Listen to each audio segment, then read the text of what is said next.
Sure. Here's a more polished and engaging version of your script. Hey everyone, and welcome to today's video. Today, we're featuring a sovereign citizen, or as they prefer to be called, an American state national, who's here to demonstrate his unique philosophy. Apparently, if you commit fraud, everything becomes free. Now, we're switching things up a bit for this one.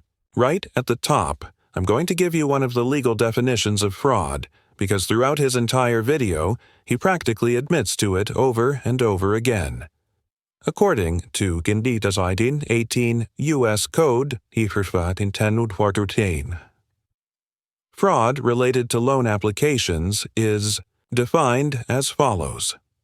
Whoever knowingly makes any false statement or report for the purpose of influencing in any way the action of the Small Business Administration, a federal credit union, an insured state-chartered credit union, or any institution whose accounts are insured by the FDIC on any application, advance, discount, purchase, repurchase agreement, loan, or commitment, shall be fined up to $1 million or imprisoned for up to 30 years, or both. Normally, I'd wait until a moment in the video makes this relevant. But in the very first clip, he openly admits to defrauding banks, which, as you may know, are typically FDIC insured. So, with that context in mind, let's begin. Would you, help adapting this for a voiceover or YouTube captioning format too? Hey, how y'all doing? Now look, lately I've been looking around, right? Because I've been going on YouTube and I've been looking at these videos, and the car industry is crazy. Like, the banks is treating like the debtors like pawns. So I'm looking on YouTube, right? And it's something called a bank auto auction, a bank repossession auction. So all the cars that banks snatch from like the debtor, they auction it off to dealers. And what the dealers do is, after they purchase the vehicles, the banks finance it, for another debtor. Sure. Here's a refined version of your line that keeps the sarcasm in tone, but delivers it more smoothly. Are we really supposed to take financial freedom advice from someone who got their economics degree from YouTube University and still pronounces debt with the B? If you're buying into that, I strongly recommend checking yourself back into whatever psychiatric facility is treating you for delusions. Let me know if you want a slightly toned down or even more biting version. And the cycle continues. It's like the banks nowadays, their whole entire agenda is this, right? Say, for instance, if you had a car note, $40,000, and now you had the car for 4 years, and you paid $11,000 towards the vehicle. Now, say if you couldn't pay, within that 3-month span, they would take your car and say if you couldn't pay the money to reimburse or put the loan back to a current standard, they will put your car in the auction after 15 days of non-payment and sell it off. And I'd be looking at people like, damn, the banks is cold, because it's like, people are very hardworking and they pledge their everything for this vehicle, and the banks will take the vehicle back from you. Absolutely. Here's a clearer and more polished version of your paragraph while keeping the original point and tone. The alternative, of course, is simply not buying the car in the first place, because, let's face it, you don't have the money. When the bank gives you a loan to buy a car you can't afford outright, there. The ones taking all the financial risk. To protect themselves, the bank places a lien on the title. That lien acts as security, just in case you fail to uphold your end of the loan agreement.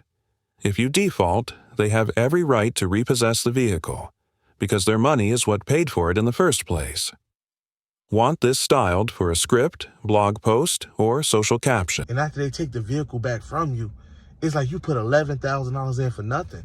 And that same dealer or bank, after they sell it at the auction, once they finance it again, that whole thing start over.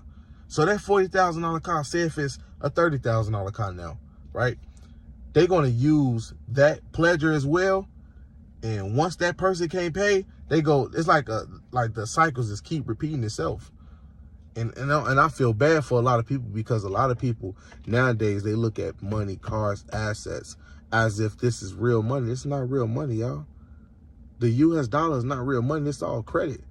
And y'all using y'all real livelihoods to put up as collateral, to secure this loan. Y'all putting up y'all real social security numbers. Not CPN numbers. Y'all not putting up EIN numbers. Y'all putting up y'all social security numbers.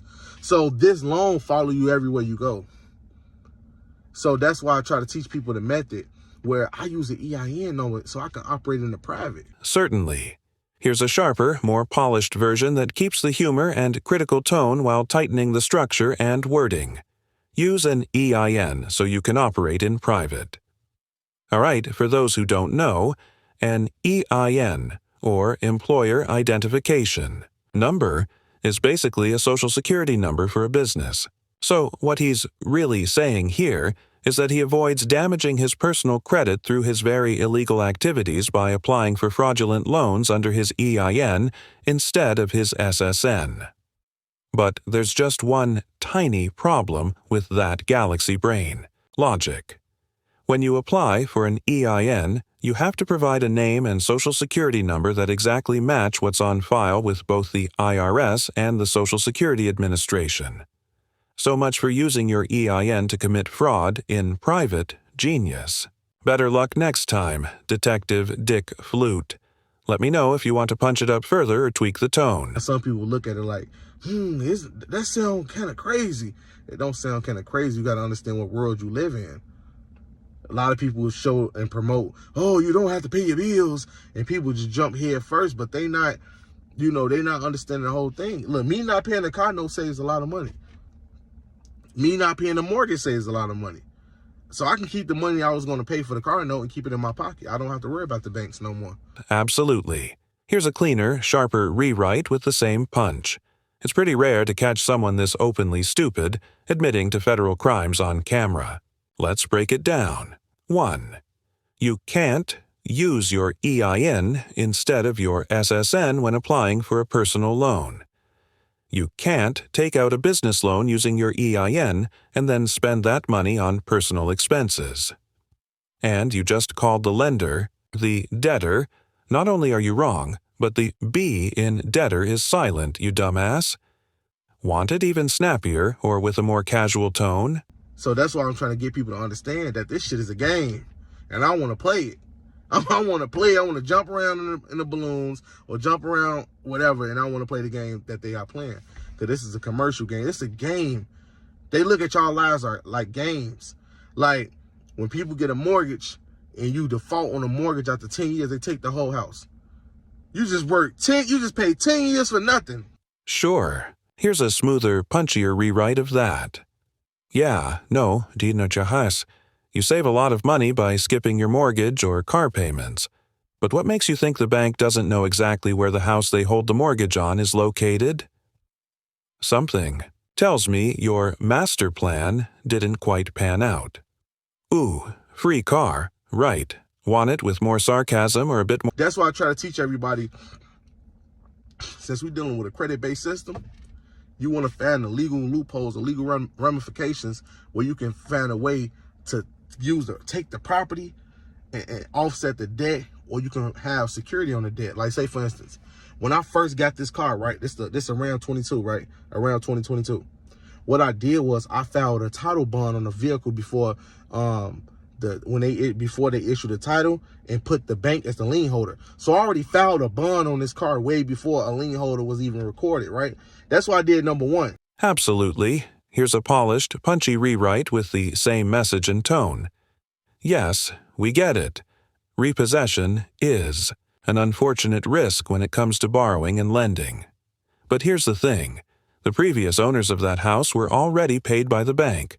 So whether it's an unexpected job loss, a struggling economy, or just some walking, talking, petrified dinosaur turd who thinks they found a way to scam a bank out of a house and a car, believe me when I say this, the bank will get their money back, one way or another, Want it a bit softer or even more The direct? second thing I done was make sure that when I bank with the banking institution that I never put my real address. So a lot of you guys who have physical addresses, a lot of you guys who have like your P.O. box, put that as your address. Not the P.O. box. You have to get the address of the actual post office. And instead of putting P.O. box, you have to put unit and put the number of your P.O. box. And you have to say this is where you live. So as long as that is taken care of, you will be all the way in the private. So when the dealer's trying to find you, they're like, damn, where this man go? But you got this on the one number.